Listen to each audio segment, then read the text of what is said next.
The mother of a mentally ill prisoner who killed himself at Liverpool jail says the justice system has failed her son.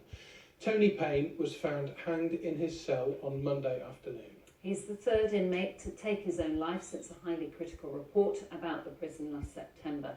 The trust, which runs healthcare at the jail, says it wants to involve Tony's family in the investigation into what happened. Here's our Merseyside reporter Andy Gill. Tony Paine had been mentally ill since he was a teenager. In January, he was given 18 months for affray and endangering the public after climbing onto a roof last October. His mother Janet says his behaviour then was caused by his illness, and she wrote to the judge begging him not to send her son to jail. I put in the letter, please don't send my son to prison because he's just not well. He wouldn't harm anyone. I said, please just consider the options. Prison's not for him. He won't be able to handle prison. Mrs Paine says when Tony first arrived at Liverpool prison on remand, he was given an initial assessment for his psychological needs, but then saw no mental health specialist. A general practitioner gave him stronger antidepressants, and she says Tony had to wait for 2 weeks for medication to treat his psychosis. I'd say, have you seen anyone? Have you seen a psychiatrist or anyone? Tony'd go, mum, no. I'd say, have you seen the doctor? And then he'd go, if you see a doctor, you've got to put an application, and it can take a week, it can take 2 weeks. He said, it's not just like going to the doctor's, mum, you don't understand what it's like in here. It's horrible. He said they're not interested. What do you think of the way Tony was treated while he was in Liverpool prison? Oh my God, he's being treated like a criminal and an animal. And he was just a cry for help, and the justice system has failed him.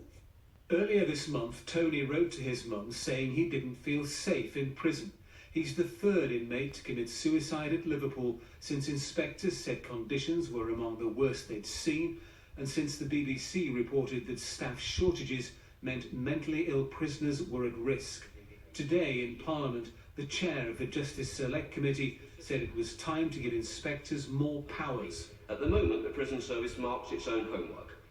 That is not satisfactory, and it can breed complacency. We recommend, therefore, that the Inspectorate for Prisons be given additional resource so that they can follow up on the implementation of their recommendations and hold the prisoners to account. In a statement, the trust which runs healthcare at Liverpool Prison said there'll be a full investigation, and the process invites family members to be involved, as their perspective is very important and needs to be heard. Therefore, whilst we cannot respond specifically to the points made at this time, we acknowledge them, take them very seriously, and we would welcome the opportunity to have a detailed discussion directly with family members. Tony Paine's family say changes are needed now. Oh God, they've got to sort that system out before another family's got to go through what I've been through and another life's lost. Andy Gill, BBC North West Tonight, Liverpool. The family of